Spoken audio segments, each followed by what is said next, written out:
ஒரு 5 பேரை பற்றி மட்டும் சொல்கிறேன். கிருஷ்ணன் யார் அப்படின்னு. கிருஷ்ணன் ஆதர்மம் தலை தூக்கும் போது தர்மத்தை நிலைநாட்ட இந்த பூமியிலே அவதாரம் எடுத்த கடவுள்.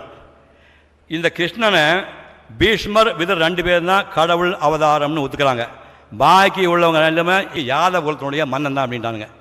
பிறக்கும் போதே மரண கண்டத்திலே பிறந்தவன் கிருஷ்ணன். கம்சன் அவன் தாய்மாமன். கம்சனோட தங்கச்சி தேவகி. தேவகிக்கு வசதியான கல்யாணம் பண்ணிக்கிறாங்க. பூந்த வீட்டுக்கு சீர்ஸ்தானத்தையோட தேர் அனுப்பும்போது வழியில் ஒரு சாமியார் பார்க்குறாரு. கம்சா, உன் தங்கச்சி தேவகிக்கு பிறக்கிற 8வது குழந்தையால் உனக்கு மரணம் சம்பவிக்குன்னு சொல்கிறான். உடனே அதிர்ந்து போன என்ன பண்ணுவான், நேராக தேரை திருப்பி ஜெயிலுக்கு அனுப்பி சொல்கிறான். ஜெயிலில் 2 பேர்த்தையும் வசுதேவனையும் தேவையும் அடைச்சி வச்சிடறான். வரிசையாக குழந்தை பிறக்குது. 1 2 3 4 5 6 குழந்தைய செவுத்தில் அடித்து சாவடிச்சிடறான். 8வது குழந்தை கிருஷ்ணன் பிறந்த உடனே இந்த செய்தி எட்டுறதுக்குள்ளே வசுதேவன் அந்த குழந்தைய கூடையில் வச்சு நேராக தலையை தூக்கிட்டு யமுனியாத்தை கடந்து போகிறான். மழை பெஞ்சிட்டு நேராக போய் கோகுலத்தில் நந்தகோபாட்டு கொடுக்குறான். அவன் யசோதை எடுத்துக்கிறான். யசோதை தான் அந்த குழந்தைய எடுத்து வளர்த்துட்டு இருக்கிறான். இந்த பச்சை குழந்தை தப்பிச்சு போடுன்னு தெரிஞ்ச உடனே கம்சன் என்ன பண்ணுறான், பூதனைன்னு ஒரு ராட்சசி அனுப்புகிறான். அந்த ராட்சசி ஊரோட தேடி போய் கோகுலத்தில் அந்த குழந்தை எடுத்துகிட்டு போய் பால் கொடுக்குறான். அந்த பச்சை குழந்தை அந்த மார்பை கடிச்சு அந்த பூதனை கொன்னுடுது. இதுக்கப்புறம் 16 வயசு வரைக்கும் கோகுலத்தில் இருந்தவன் மதுரா நகர் கம்சனை அடித்து கொண்டுடுறான். மகாபாரத யுத்தத்தில் இந்த துரியோதனை பண்ண கொடுமையெல்லாம் பார்த்துட்டே இருக்கிறான். மௌனம் மௌனம் மௌனம், அமைதியாக இருங்க அமைதியாக இருங்க அமைதியாக சொல்கிறான். கடைசியில் ஊசி மூணை இடம் கூட கொடுக்க மாட்டேன்னு சொன்னதுனால தான் வேறு வழியே இல்லாமல் யுத்தம்னு முடிவு பண்ணுறான். இப்போ யுத்த காலத்தில் அவர் என்ன பண்ணார், பீஷ்மரை கொள்றதுக்கு அவர்கிட்டயே போய் நீ யோசனை கேளுன்னு சொன்னது ஒரு தப்பு. சக்கராயத்தை அனுப்பி சூரியனை மறைச்சி ஜெயத்திரனை கொள்றதுக்கு வழி பண்ணது ஒரு தப்பு. தர்மனை பொய் சொல்ல சொல்லி அஸ்வத்தாமா யானை கொண்டாடுன்னு பொய் சொல்ல சொல்லி துரோணாச்சாரிய கொன்னது தப்பு. தரையில் நிற்கிறவன் நிராயுதபாணியான கர்ணனை கொல்ல சொன்னது தப்பு. துரியோதனை ஃபவுல் கேம் இடுப்பில் அடிக்கூடாது தப்பான அடிக்க சொல்லி போனது. இத்தனை தப்பும் ஏன் செய்தாய் கிருஷ்ணா அப்படின்னு கேட்டால் கிருஷ்ணன் கிட்ட ஒரே பதில், தர்மத்தை நிலைநாட்ட வேண்டுமென்றால் சில நேரங்களிலே அதர்மமான வழிகளை கடைபிடிப்பதை தவிர வேறு வழிகளை.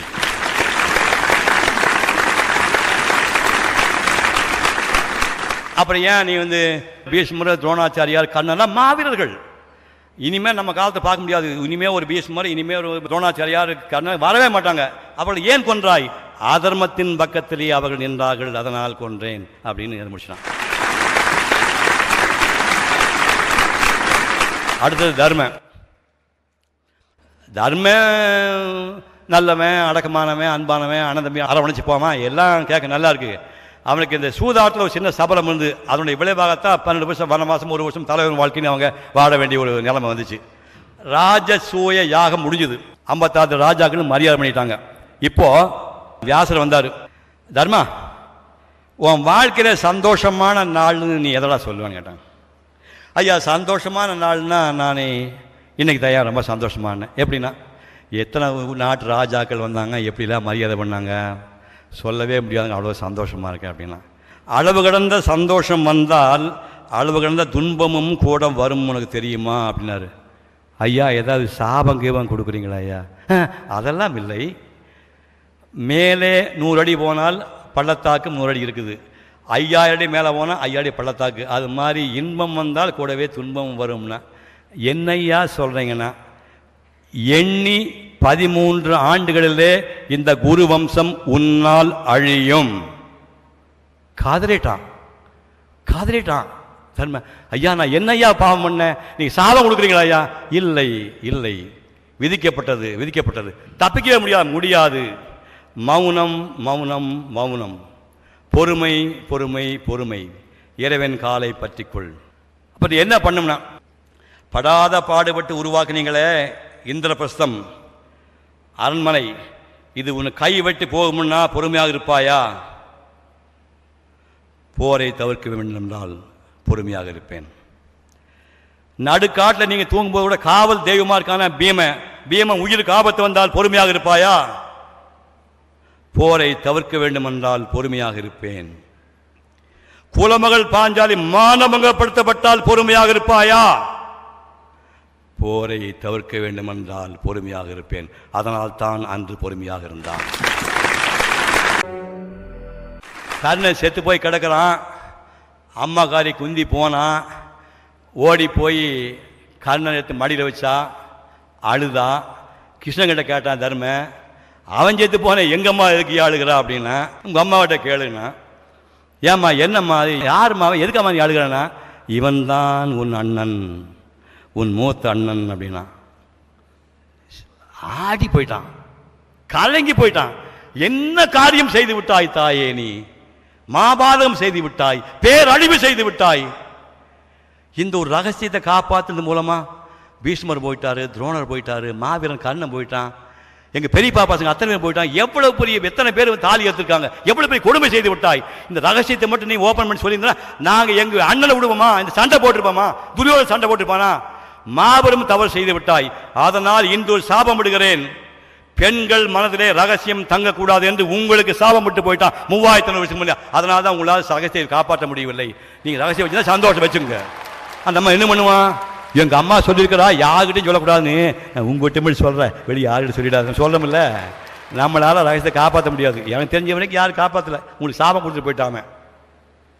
அடுத்தது பீஷ்மர். பீஷ்மர் அம்பு படிக்கல படுத்திருக்கிறார். ராத்திரி 8 மணி இருக்கும். அர்ஜுன் வரான். தாத்தா தாத்தா, ஊரெல்லாம் உலகமெல்லாம் என மாவீரன் சொல்லுது, நாக்கு அப்படி செத்து போலான்னு தோணுது தாத்தா. ஒரு சிகண்டியை முன்னாடி வச்சு, ஆணும் இல்லாமல் பெண்ணும் இல்லாமல் ஒரு உருவத்தை முன்னாடி வச்சு நான் சண்டை போட்டவன், நாக்கு அப்படி சாகுனான்னு தோணாது, என்னை மன்னிப்பியா தாத்தானா? அவர் சொன்னார், பைத்தியக்காரா நீ அப்படி பார்க்காத, அந்த கணக்கு வச்சு பார்த்தா நானும் ஒரு தப்பு பண்ணியிருக்கிறேன் அப்படின்னார் பீஷ்மர். நீங்கள் என்ன தாத்தா தப்பு பண்ணீங்கன்னா, எங்கள் அப்பன் விருப்ப மரணம்னு ஒரு வரம் கொடுத்துட்டு போயிருக்கிறான். இந்த விருப்ப மரணம்னா நானா எப்போ சாகலான்னு நினைக்கிறோமோ அது பற்றி எந்த கொம்புன்னு அசைக்க முடியாது. அப்படின்னா ஒரு யுத்த காலத்தில் இப்படி அபூர்வமான அசுர பலம் உள்ளவத்தை சண்டை போடும்போது ஏற்றாப்புல யாருமே வெல்ல முடியாது.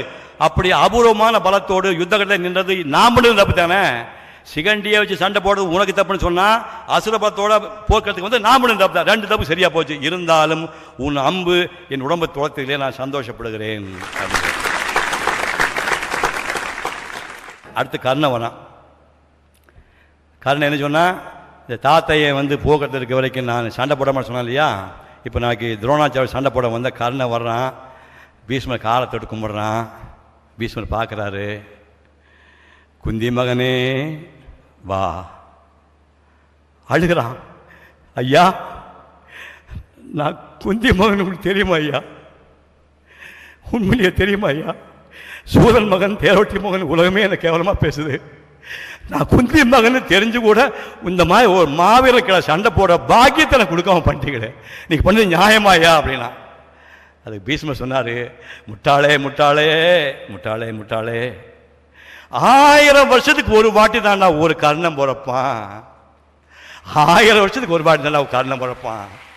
1000 வருஷம் ஒரு வாட்டி தான் ஒரு அர்ஜுனன் பிறப்பான். அடே முட்டாளே, என் தலைமைகள் சண்டை போட விட்டா ஒன்று நீ அர்ஜுனை கொல்லுவ, இல்லைன்னா அவன் உன்னை கொள்ளுவான். எனக்கு 2 பேரம்மாறு வேணும்டா, எனக்கு 2 மாவீரர்கள் வேணும்டா, அதுக்காக தாண்டா உன்னை என் தலைமை சண்டை போட விடல அப்படின்னா. அடுத்தாப்புல சந்தனோட ஆவி வந்துச்சு. மகனே, இன்னைக்கு வாழக்கூடிய மந்திரம் 4 தலைமுறையா வெறும் மரமா வாழ்ந்துருக்கிற உன்ன மாதிரி தியாகி பார்க்க முடியாது. மகனே, இந்த நாட்டுக்கு பீஷ்மர் நாடுன்னு பேர் வைக்கலாமாடான்னு கேட்டார். பையன் சொன்னா கூடாது. இந்த நாட்டுக்கு ஏன் பாரத நாடுன்னு பேரு தெரியுமாப்பா? சகுந்தரை துஷ்யந்தனுக்கு பிறந்த பரதன் தான் இந்த நாட்டை ஆண்டான். அவனுக்கு ஒரு 45 வயசு ஆகும்போது தனக்கு 5-6 பசங்க இருந்தது. நல்லா ஞாபகம் வச்சுங்க, பரதனுக்கு 5-6 பசங்க இருந்தது. தன்னுடைய பசங்களை இந்த நாட்டுக்கு வாரிசு ஆக்காமல் அந்த ஊருக்குள்ள திறமையும் தகுதியும் உள்ள பரத்வாஜ பூமன் என்ற யாரோ ஒரு பையனை நாடாள வச்சவன் பரதன். வாரிசு அரசியை தவிர்த்தவன் பரதன். அதனால் தான் இந்த நாட்டுக்கு பாரத நாடுன்னு இருக்குது. அதனால அவன் பேரையே இருக்கட்டும். இவன் சந்தன் சொன்னான், டேய், என்னுடைய காம இச்சையின் காரணமாகத்தான் நான் அந்த மீனவ பொண்ணு சத்தியவதியை கல்யாணம் பண்ணும்போது உனக்கு பிறக்கின்ற மகன் நாடாளுவான்னு வாரிசு அரசியலே கொண்டு வந்த பாவி நான் தான். அதுக்கு இவன் சொன்னா, பீஷ்மர் சொன்னா, அப்படி பார்த்தாலும் அந்த மீனவ பொண்ணை கூட்டி வந்து கல்யாணம் பண்ணி வச்சா நான் தானே, தப்பு என் மேலே தானேப்பா அப்படின்னா. அப்பா ஒரு விஷயம் புரிஞ்சுக்குமா, அளவு கடந்த அன்பு பாசம் தந்தை மீது பிள்ளை வைக்கக்கூடாது, பிள்ளை மீது தந்தை வைக்கக்கூடாது. அப்படி வச்சாங்க அவங்க வாழ்க்கை எப்படி வீணா போகும்போதுக்கு நீ தான் விருப்பம் மரணம்னு வரம் கொடுத்த. அந்த வார்த்தை எனக்கு சந்தோஷம் இல்லை. மண் தான் பெரியது அப்பா, மகாத்மாவை விட பாரத நாடு பெரியது. இப்போ துரியோதன கேரக்டர், துரியோதனை இப்போ நான் சொன்ன கேரக்டர், துரியோதன் ரொம்ப மோசமானவன் தானே. நல்லா ஞாபகம் வச்சுங்க, இந்த உலகத்திலே 100% முழுமையான நல்ல மனிதனை இறைவன் படைக்கவில்லை. எவனோ நம்பாதீங்க, 100% முழுமையான நல்ல மனிதனை இறைவன் படைக்கவில்லை.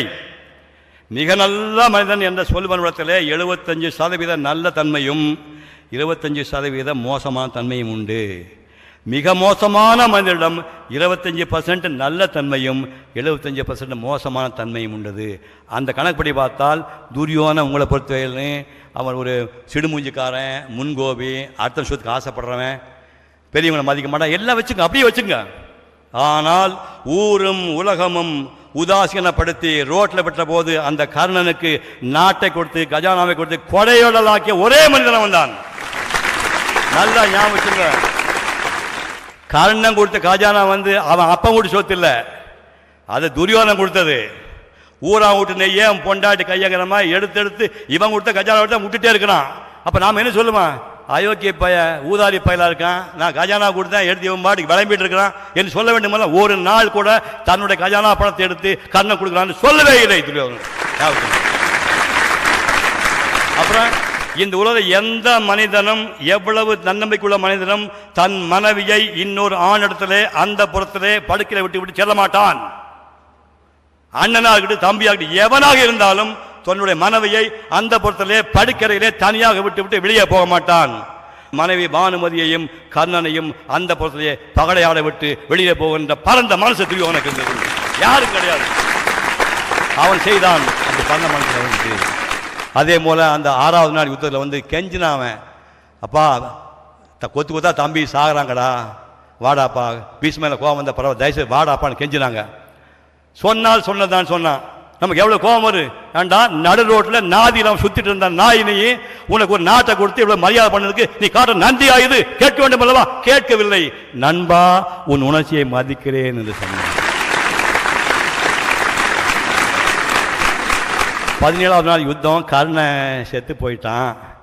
கர்ணன் செத்த உடனே என்ன சொன்னா தெரியுமா துரியோதனன், நண்பா நண்பா நீ எப்படியடா என்னை விட்டு போகலாம், என்னை விட்டு நீ எப்படியடா போகலாம், நான் செத்து போய் நீ இருந்திருக்க வேண்டுமேடா, நான் செத்து போய் நீ இருந்திருக்க வேண்டுமேடா, அடே இந்த யுத்தத்திலே நான் உன்னை இழப்பேன் தெரிந்தால் இந்த மகாபாரத யுத்தத்தையே தவிர்த்திருப்பேன், யுத்தத்தையே தவிர்த்திருப்பேன்.